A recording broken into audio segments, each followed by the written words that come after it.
Since my comic, Sugar and Swords, is all about a background character from a video game, I've always wondered how they would look like in a video game setting, like 3D. So let's find that out. Hi, my name is Katie, I'm an illustrator and comic artist, and today I'm talking about how I made a low poly version of my girl Rachel. This is something I have been wanting to try for a while, but never gave myself time. So I decided to give myself 1 month to make this. I think in the end, I only worked on it over the weekends, but setting a time limit really helps me lessen my perfectionist mentality. Also, before anyone asks, this isn't going to be a tutorial on how to make a 3D model. I'm just talking about my process and experience working with Blender. Off-screen, I did follow a tutorial on how to make a 3D character. I will leave that link down below because it was very helpful and the reason I was able to make this. First off, have I worked in 3D before? Yes, I have. I took some 3D classes back in college, mainly working with Maya and Cinema 4D, and I think of the two, I prefer Maya. But since both of those programs are too expensive for me right now, I've been learning Blender, the lovely free 3D art program. If you have searched Blender tutorials before, then you know that there's this one donut tutorial, which is one of the most popular. So before you ask, yes, I did do the donut tutorial from start to finish, surprisingly. So at the very least, I know the basics of 3D modeling, but not much about how to model people. Most of what I use Blender for nowadays is to model out towns or plan out the layout of a room. The only time I tried making a person in 3D was in college, and here's how it turned out. I had a direction I was going for, but it's fine, it's my first attempt. At least I finished it. So yeah, there's a lot I don't know about Blender, but at least I know what to Google if something goes wrong. So yeah, at least it's nice how the terminology of one program overlaps with another. Now, why low poly? Why not just try to match my comic art style instead? Well, the reason is because low poly is much easier to start with. I'm no pro at Blender, so I wanted this to be easy as possible. Plus, since this comic is centered around video games, it would be fun to make Sugar and Swords look like a retro game. Plus, I remember in one of the episodes, I made a joke about changing the resolution, and for the low-res part, I just made the line super squiggly. I got a few people saying it would have been funny if I made a low-poly version, and thought, yeah, it would. So here we are. Also, now that I think about it, I did actually do a handful of low-poly stuff in college, all of which were environments or creatures, so this is my first time making a low-poly person.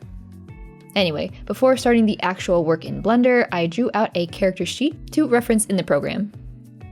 When drawing it out, I kept in mind that this was going to be low poly, so I simplified the lines and made Rachel look more blocky.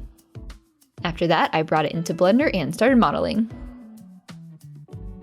While starting out, I feel like I work faster with the shortcut keys of Maya because it just feels better to me. I know I can go into Blender and change it to the Maya keys, but I watch a lot of Blender tutorials, so it makes sense for me just to get used to it. By the time I finished creating this, I was already used to the Blender setup, so hopefully I'll be able to work faster next time I do 3D stuff. Sometime in this process, I started modeling out the hands, but later changed it to more of a glove or mitten shape, because it's supposed to be low poly and rigging the fingers was kind of annoying. The tutorial had a basic block for the hand, and I unfortunately wanted to be more fancy and tried adding more details, but that kind of backfired as it caused problems down the road. So you might see the hand change throughout the process. Besides that, I think modeling was the easier part of this project, but the most time-consuming. This consisted of me creating cubes and shaping them to match the character sheet layout. In 3D, it's good to start with cubes and have all the polygons have 4 sides, but I think by the end, there was a lot of 3-sided parts to my model. Again, not a big deal since this was just a personal project for fun, so it's all good. Also, speaking of modeling, I just want to say that one of my favorite tools was the mirror modifier. It saved me so much time in making this, and only having to model out half the character is really nice. And once you're done, you can always apply the modifier to the model, so if you have an asymmetric design, then it would be pretty easy to add in those details. For this model, I think the only real asymmetric parts were her hair, since she has bangs that sweep to the side, and usually her ponytail is off to one side. Usually it flips back and forth, but I just decided to leave it at her right side. Sometimes it's kind of hard transitioning 2D elements into a 3D environment, especially with her hair, because I feel like they're more like Mickey Mouse ears in a way that whenever the character moves from side to side, they're always generally at like a specific angle. So for Rachel's hair, I usually have it like leaning off to the side with her ponytail, but because it's Blender and I needed to like figure out how it would sit in the 3D space, I just ended up deciding to kind of push it to her right side just because I felt like that was just easiest to do. Plus later in the process I could always move it to the other side if need be. After modeling was done, I needed to unwrap the UVs, which if you don't know, it's the process of taking a 3D model and unwrapping it in a way for you to make a 2D texture out of it. That way I can hand paint on some of the details on the model. To help with this, I ended up marking the seams of like the edges of the model, which helps create a better UV map. Honestly, this was the hardest part because I've never done this before. The original tutorial I was following didn't have a video at the time explaining how to make your own from scratch, so I had to look up some other tutorials on this part. Also, you see how the model is covered in a bunch of squares in different colors? Right now I'm trying to break up the model in a way that makes all the square textures uniform and not stretched out. I unfortunately don't remember the process of how I did this and didn't record so much on this part, so sorry. But after fixing all the squares, I was able to start coloring the model. I first added in some colors in Blender just to see where each section of the clothes were on my map, and then I exported this map to Photoshop, where I added in all the details and face. In the end, I was able to lay out the UV map into a usable texture, but it looks really messy. Here's how it looks after I created and painted on the textures. I let Blender place all the parts of the model onto the map, but I think because of all the details I added to my model, I made this look a lot more complicated than it really is. I think in the future, I will get better at grouping up the different parts of the UV map together in a way that's easier to paint. But you know what? It's done. I can move on. At the very least, if there's any part that I need to update, I can basically take this texture, paint on the details I want in Photoshop, and then import it back into Blender, and it will just automatically update. So moving on, it's okay.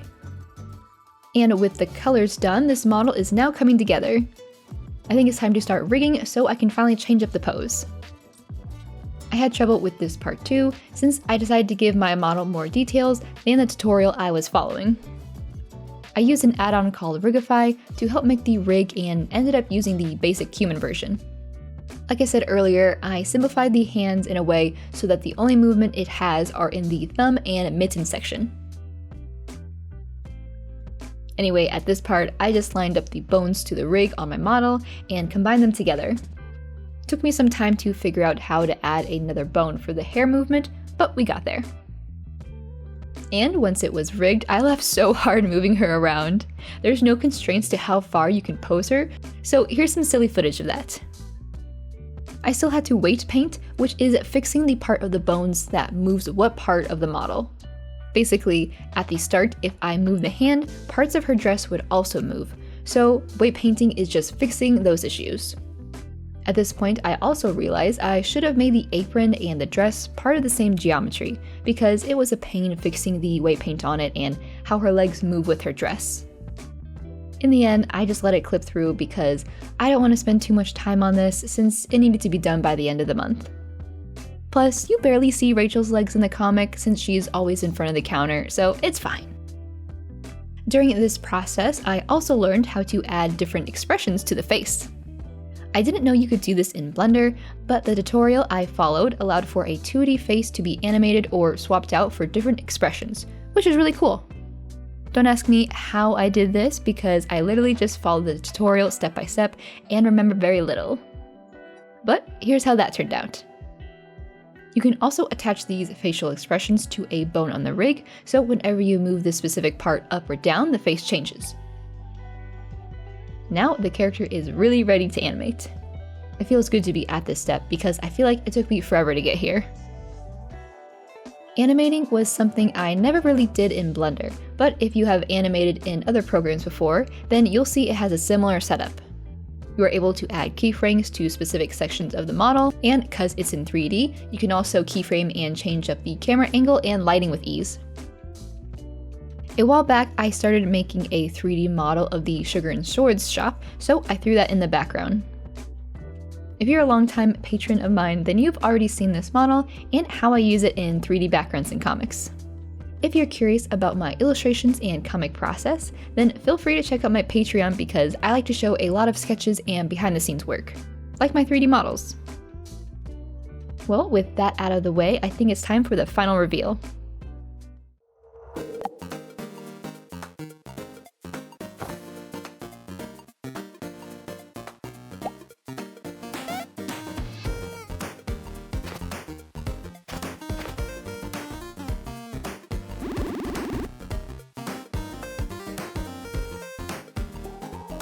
Here she is. Looking back, I have about 10 hours of recorded footage, so it probably took me around 11 or 13 hours to make. Which sounds like a lot, but is also something manageable if you want to get it done in less than a month. And it's something that you can definitely do if you only work on it over the weekends. Plus, I will say that I made the 3D model in a 1 month, but I ended up animating this after the fact. It only took like an afternoon's worth of work to animate, and it was very fun figuring out how to best pose her. I feel like there's so many things I can do, whether that be like an idle pose, or maybe her pointing, or just a whole bunch of different things that I can create with this model. I do think that there are a lot of parts I can improve on, specifically the UV map and colors, but I'm still happy with the final result. If you are curious about this character named Rachel, you can read her comic called Sugar and Swords. It's a slice of life about the daily life of an NPC. Links will be down below. But if you have already read the comic and are looking for some fun new merch, then please check out my online store. I recently updated it with new stickers, pins, shirts, and more. They were really fun to create, so I hope you check it out. That's all I have to say for now, so I hope you all have a good day. Bye!